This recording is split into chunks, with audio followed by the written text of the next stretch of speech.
Mga mixer natin na ginagamit tayo doon, ano? Kahit magkaiba man ng brand yan, so pero pareho naman yung mga output niyan. Katulad ng ka-TS ang output natin dito, so itong magagamit natin. So kung mayroon kayong tatlong amplifier na gusto nyo dito i-link sa inyong mixer, so magagamit natin yung ganitong mga connector, mono TS to dual, male RCA, ano? Isa, dalawa, tapos ito yung pangatlo natin na connector. So pwede natin ito magamit sa left, sa right, at saka sa phone output.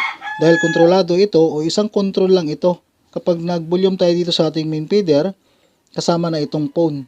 Ayan, kontrolado na dito sa isang volume lang. So kung mag-link lang tayo dito para magkaroon na ng signal yung tatlo nating amplifier, pwede natin itong magamit itong ganitong mga connector. Mono TS o dual, male RCA. So output tayo dito sa left, papunta sa isang yung amplifier.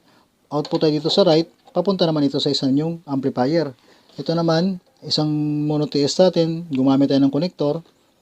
Phone output, papunta naman ito sa pangatlo yung amplifier. So link lang naman ang kailangan nyo sa tatlo yung amplifier, so pwede natin itong magamit yung ganitong magiging output ng ating mixer. So ang volume naman yan nasa ating amplifier. So isang volume lang sila, ganyan, magsabay-sabay na magkaroon ng signal or sabay-sabay na mawala ng signal kapag nakababa yung ating main feeder.